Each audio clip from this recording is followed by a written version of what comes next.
আমাদের ইমানটাকে মজবুত করতে হবে, আমাদের বিশ্বাসটাকে দৃঢ় করতে হবে। আমরা মনে করি আমাদের বিশ্বাসটা দৃঢ় নয়, আমাদের ইমানটা মজবুত নয়। নামাজ না পড়লে কবিরা গুনাহ হবে, জাহান্নামে যেতে হবে, এটা আমরা প্রত্যেকে জানি, ঠিক না? এটা আমরা প্রত্যেকে বিশ্বাসও তো করি নাকি? কিন্তু আমাদের বিশ্বাসটা দৃঢ় নয়, আমাদের বিশ্বাসটা মজবুত নয়।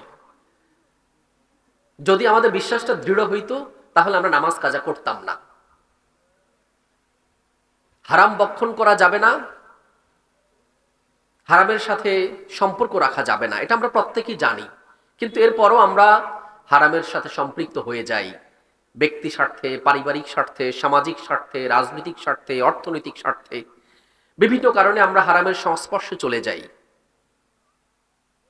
আমরা জানি এটি হারাম, আমরা জানি এটা নিষিদ্ধ, কিন্তু বিশ্বাসের ঘাটতি থাকার কারণে, ইমানের মজবুতির দুর্বলতার কারণে আমরা সেই হারাম কাজে জড়িয়ে পড়ি। মিথ্যা বলা একটা কবিরা গুনাহ, এর কারণে আমাকে জাহান্নামে যেতে হবে, এটাও আমরা জানি। কিন্তু ব্যক্তির প্রয়োজনে, পরিবারের প্রয়োজনে, সামাজিক প্রয়োজনে, আর্থিক প্রয়োজনে, ব্যবসায়ের প্রয়োজনে আমরা মিথ্যার আশ্রয় নেই। তাহলে আমরা জানি, আমাদের বিশ্বাস আছে, এটা আমরা বিশ্বাস করি যে মিথ্যা বলা গুনাহের কাজ। কিন্তু সে বিশ্বাসটা দৃঢ় না হওয়ার কারণে, বিশ্বাসটা মজবুত না হওয়ার কারণে আমরা মিথ্যা কথা বলে ফেলি। হাদিসে সেটাই বলা হয়েছে, আখলিস দীনাকা ইয়াকফিকাল আমালিল কালিল। তোমাদের জন্য অল্প আমলেই নাজাতের জন্য যথেষ্ট হবে, কিন্তু তোমাদের ইমানটা হইতে হবে মজবুত, ইমানটা হইতে হবে দৃঢ়। সেই মজবুত ইমান এবং দৃঢ় ইমানের জন্য আমাদেরকে চেষ্টা করতে হবে। আল্লাহ রাব্বুল আলামিনের কাছে আমরা সেই তৌফিক কামনা করতে হবে যে আল্লাহ রাব্বুল আলামিন আমাদের ইমানটাকে মজবুত করে দাও, আমাদের ইমানটাকে দৃঢ় করে দাও। আমরা যতটুকু জানি অতটুকু যাতে আমরা মানতে পারি, সেই তৌফিক আমাদেরকে দান করো। আল্লাহুম্মা ইহদিনাস সিরাতাল মুস্তাকিম, সিরাতাল লাযীনা আন'আমতা আলাইহিম গায়রিল মাগদুবি আলাইহিম ওয়ালাদ-দাল্লিন। প্রতি রাকাত নামাজে আমরা এই কথাটা বলি, এই দোয়াটা করি, আল্লাহর কাছে এটা চাই। কিন্তু সালামটা ফিরিয়ে আবার আমরা শয়তানের পদাঙ্ক অবলম্বন করে ফেলি, সালামটা ফিরিয়ে আবার আমরা শয়তানের কাজে জড়িয়ে পড়ি, সালামটা ফিরিয়ে আবার আমরা হারাম কাজে জড়িয়ে পড়ি, সালামটা ফিরিয়ে আমরা যে ওয়াদাটা আল্লাহর সাথে করেছি, যে কমিটমেন্টটা আল্লাহর সাথে করেছি, যেই দোয়াটা আল্লাহর কাছে করেছি, যেই ফরিয়াদটা আল্লাহর কাছে করেছি, সেটার কথা আমরা ভুলে যাই। প্রিয় ভাইয়েরা, শত শত ওয়াজ মাহফিলে এসেও আমাদের কোনো পরিবর্তন হবে না, শত শত ওয়াজ মাহফিল করেও এই সমাজের কোনো পরিবর্তন হবে না, যতদিন না পর্যন্ত আমরা যা শুনবো সেটাকে মানায় পরিণত করতে না পারবো। এই জন্য প্রিয় ভাইয়েরা, আমরা যতটুকু জানি ততটুকুকে আমাদের মানায় পরিণত করতে হবে।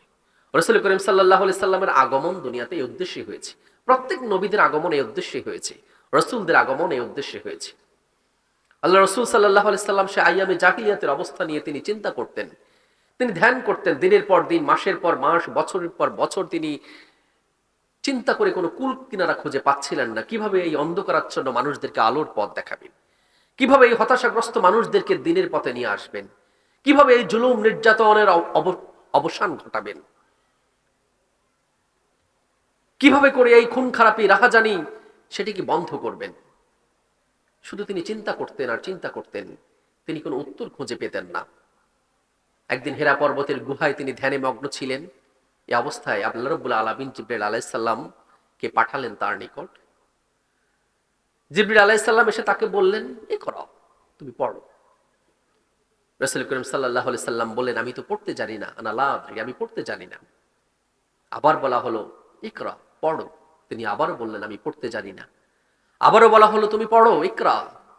রাসূল করিম সাল্লাল্লাহু আলাইহি সাল্লাম একই উত্তর দিলেন, আমি তো পড়তে জানি না। আল্লাহর ইচ্ছায় জিবরাইল আলাইহিস সালাম তাকে বুকে জড়িয়ে ধরলেন, তার সিনার সাথে সিনা মিলালেন, বুক মিলালেন। তিনি ওহী প্রাপ্ত হলেন, তার সিনার দুয়ার খুলে গেল। তারপর তিনি পড়লেন, ইকরা বিসমি রাব্বিকাল্লাযী খালাক, read by the name of Allah who created you. পড়ো তোমার প্রভুর নামে, যিনি তোমাকে সৃষ্টি করেছেন।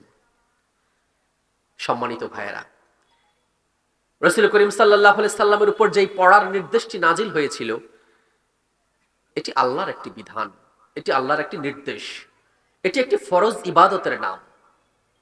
পড়াটা কি? একটা ফরজ ইবাদতের নাম। কিন্তু আমরা কি পড়ি? আমরা কি সেই ফরজ ইবাদতের সাথে আমাদের সম্পর্ক আছে? নাই।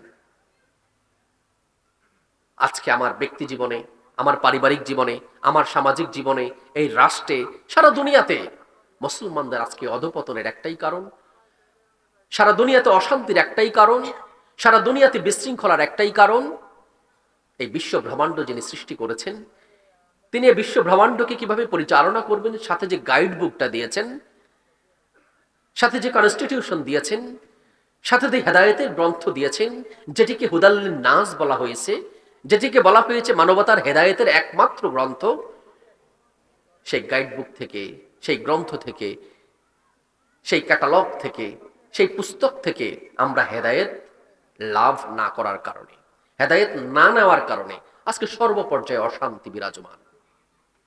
সম্মানিত ভাইয়েরা, সেই ইকরা বিসমি রাব্বিকাল্লাযী খালাক এই আয়াতের পরেই পরবর্তীতে নবুয়তের 23 বছরে একে একে একে একে যে 30 পারা কোরআন রাসূলের উপর নাজিল হয়েছিল, 6666টি মতান্তরে কম বেশি আয়াত নাজিল হয়েছে রাসূলের প্রতি। সে আয়াতগুলি কি ছিল? সেটি ছিল কিভাবে তার ব্যক্তি জীবন পরিচালনা করবে।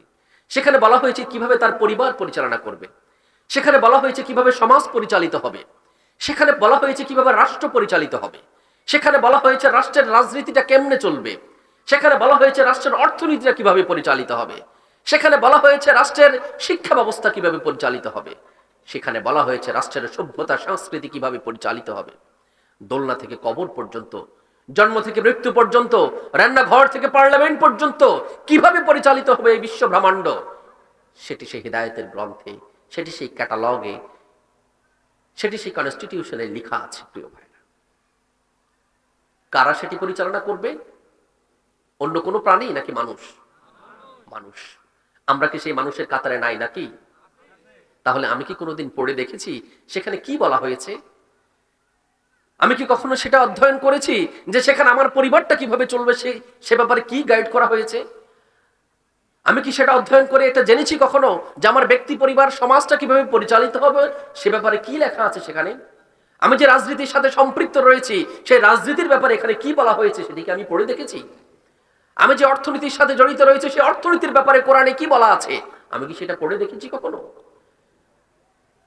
সেখানে আমার শিক্ষা ব্যবস্থা কেমন হবে, সেখানে আমার সমাজ ব্যবস্থা কেমন হবে, সেখানে আমার পারিবারিক ব্যবস্থা কেমন হবে, কি নির্দেশনা দেওয়া আছে সেখানে কখনো কি আমরা পড়ে দেখেছি?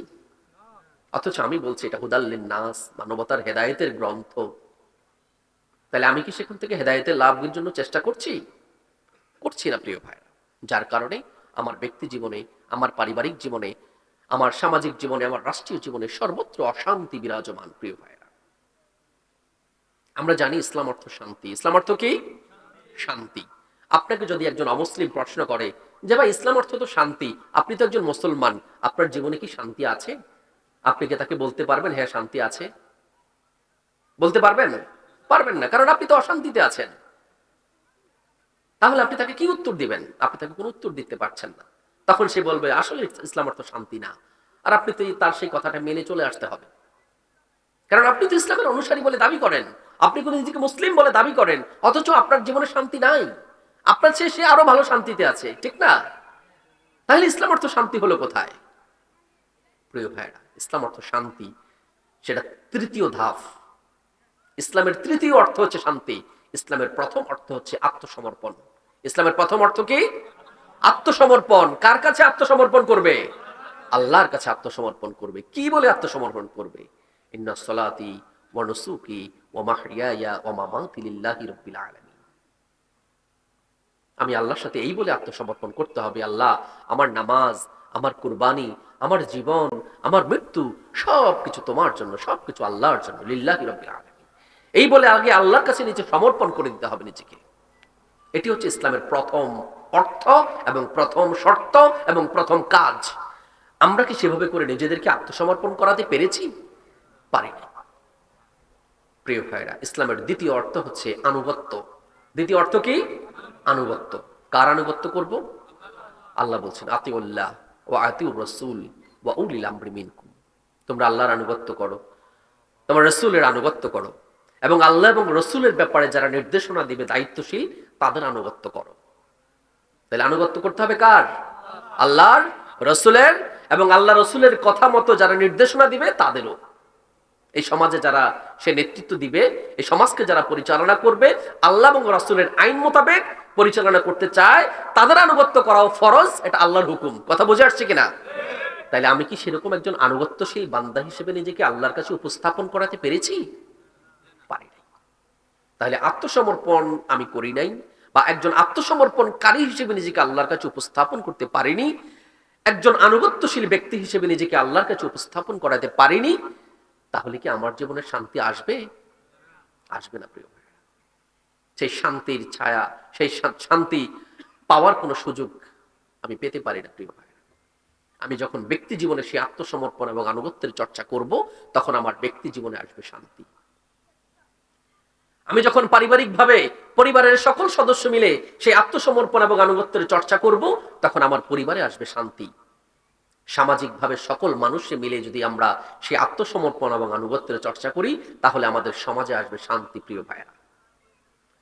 রাষ্ট্রীয়ভাবে রাষ্ট্রের সকল জনগণ মিলে যখন সেই আত্মসমর্পণ এবং আনুগত্যের চর্চা করব, তখন সেই রাষ্ট্রে আসবে শান্তি। দুনিয়ার সকল মানুষ মিলে যখন সে আত্মসমর্পণ এবং আনুগত্যের চর্চা করবে, তখন দুনিয়া শান্তিময় হবে প্রিয় ভাইরা। সে ব্যক্তি থেকে শুরু করে পরিবার, সমাজ, রাষ্ট্রের শান্তির ফুলগো দ্বারা বইয়ে দেওয়ার জন্যই, সেই শান্তির বার্তা নিয়েই রসূলের আগমন হয়েছে প্রিয় ভাইরা। আল্লাহ রসূল সেটা করে দেখিয়ে গিয়েছেন তার জীবদ্দশায়। সেই আয়ামে জাহিলিয়াতের সেই সমাজ ব্যবস্থাটাকে তিনি সমূলে উৎপাটন করে সেখানে সেই শান্তির ফুলগো দ্বারা তিনি বইয়ে গেছেন। সেই শান্তির পরশ পাথরে তিনি সেই সমাজটাকে আলোকিত করেছেন প্রিয় ভাইরা। রসূল চলে গেছেন, রসূল আর আসবেন না, তাই বলে রসূলের সেই দায়িত্ব পালনও শেষ হয়ে গেছে, ঠিক না? না প্রিয় ভাইরা, আমরা যারা নিজেদেরকে রসূলের অনুসারী বলে দাবি করি, অনুসারী তো তাকে বলে যিনি অনুসরণ করেন। আমরা রসূলের সেই অর্পিত দায়িত্ব, রসূল যে কাজ করেছেন সেই কাজগুলি যদি আমরা করে যেতে পারি, তাহলে আমরা হবে একজন রসূলের প্রকৃত অনুসারী। রসূল সেই কাজ করতে গিয়ে বাধার সম্মুখীন হয়েছেন, প্রতিবন্ধকতার সম্মুখীন হয়েছেন, নির্যাতিত হয়েছেন, নিপীড়িত হয়েছেন, লাঞ্ছিত হয়েছেন, জেল খেটেছেন, অপদস্থ হয়েছেন, অপমানিত হয়েছেন, শারীরিকভাবে আহত হয়েছেন। কিসের জন্য? সেই দিনের কথা বলার কারণে, দিনের পথে মানুষকে ডাকার কারণে, দিন প্রতিষ্ঠিত করার কাজ করার কারণে। কি বলেন, ঠিক না? আজকে আমরাও যখন সেই কাজ করতে যাব, আমরাও বাধার সম্মুখীন হব, প্রতিবন্ধকতার সম্মুখীন হব, আহত হওয়ার সম্ভাবনা থাকবে, গালি শুনবো। তাই বলে সেই কাজও আমরাও বন্ধ করে দিব, ঠিক না? না প্রিয় ভাই, আমরা সেটা বন্ধ করা যাবে না। আপনি যদি রসূলের অনুসারী বলে দাবি করেন, তাহলে আপনার উপর যখন সেই বাধা, বিপত্তি, প্রতিবন্ধকতা, আযাব গজব আসবে, তখন আপনি বুঝবেন যে হ্যাঁ, আপনি রসূলের প্রকৃত অনুসারী হইতে পারছেন। আর আপনাকে যখন কেউ মারে না কো, ঠুসঠাস করে না কো, ফসফাস, এই পর্যায়ের ইমানদার হবেন, তখন বুঝবেন আমি রসূলের প্রকৃতি অনুসারী হইতে পারি নাই। আমি আগেই বলছি, অনুসারী তো তাকে বলে যিনি অনুসরণ করেন। আপনি যদি আসলেই রসূলকে অনুসরণ করতেন, তাহলে রসূলের জীবনে যা যা ঘটেছে, আপনার জীবনেও তা কি ঘটবে।